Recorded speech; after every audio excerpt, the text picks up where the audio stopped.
Last year, the Board of Trustees decided to freeze tuition rates for what was the first time in a quarter century, 25 years. Close to 17,000 people took the bus on Odland Road. Compare that to the more than 100,000 who take the bus to Brewer and 45,000 passengers who took the bus to the mall. And as you can see right over my shoulder, it really tells the whole story of how much effort has gone into trying to put out this fire. And even as we speak here, downtown in the Queen City, still very dreary, still raining. Having a very, very wet school roof is even more of a hazard in the wintertime. If ice forms up here, it could cause water to seep into the classrooms. Many people choose to dress in layers, but when it comes to staying warm, there are actually a few cases where putting on less can do more. In its hallways, Skank High looks like any other school. Stop writing. But go on top of it, and you'll soon see. Conditions are quite wet. We have waves on our roof. I mean really wet. The water that's ponded here is looking for a way into the building. That's because after decades of being on top, parts of the school's roof just aren't up to par. Water isn't draining properly. This entire surface underneath is cupping. School Superintendent Quentin Clark didn't mind showing us. Okay, just where you were stepping, see that? That's where the deck underneath the rubber has collapsed. And that's a fact that can draw fright when you consider that there are kids below. There's a classroom right under that, right there, a second grade classroom, and that's over their heads.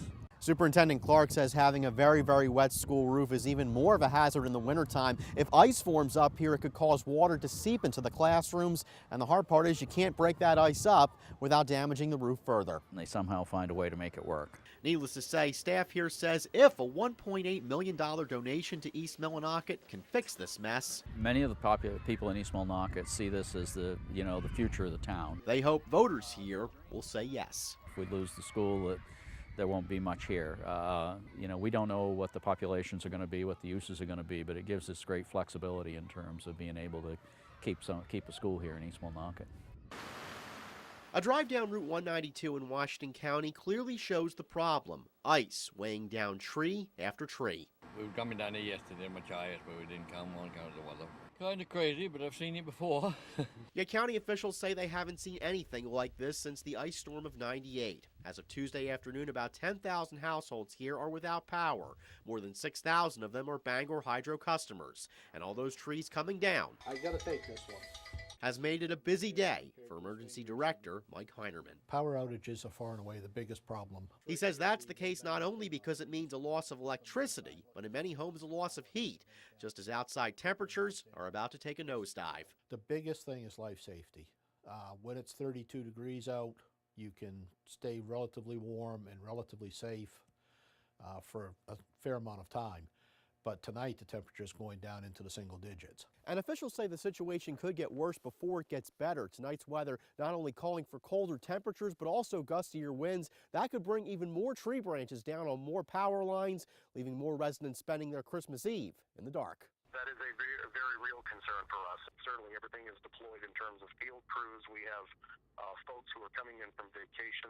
For now, officials encourage those without power to find a safe way to keep warm tonight, even if that means leaving your home to find shelter elsewhere. I'm hoping it's going to get better. As do many others on a Christmas Eve here that's been iced over.